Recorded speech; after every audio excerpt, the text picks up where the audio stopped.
We'll come back to that previous one and see if we can make more sense. So let's see.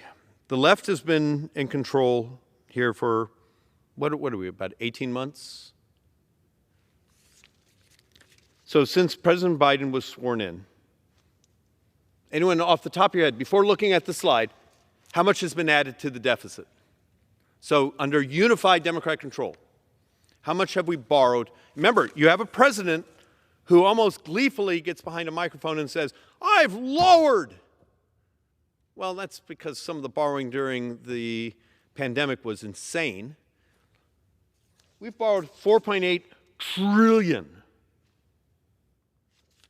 And here's some of the things, the rescue plan, the omnibus, you start to add in just the growth of spending. And then what's fascinating is we're now finally starting to see some of these charts that have interest.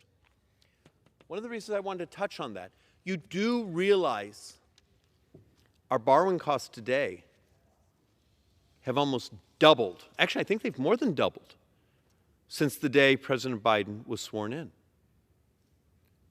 There is a model out there that says if you had a 2-point higher interest rate on U.S. sovereign debt over function, I think the model was 25 years.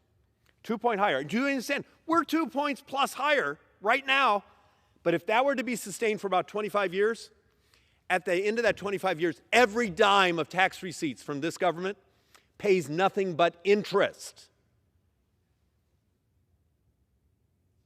Now back to the slide where I was fixated on productivity and economic growth.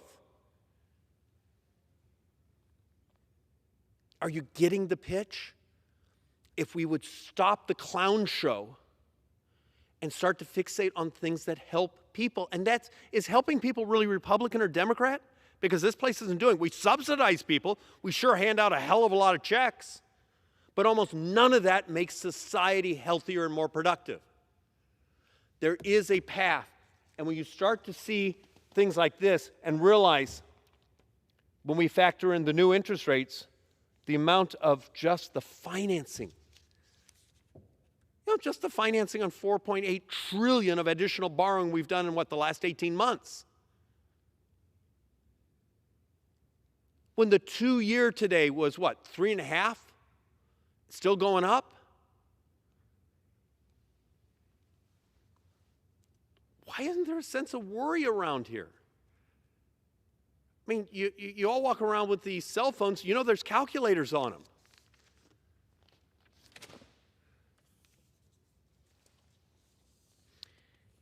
And this was just an attempt, and I know the slide is noisy.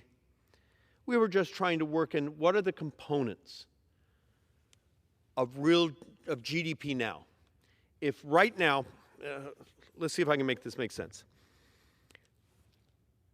If you're crazy enough to have been watching this, there's an app you can go to right now and download it. It's from the Atlanta Federal Reserve. It's called GDP Now. And what they try to do is take data sets as they come out, and it's a formula. It's pure math.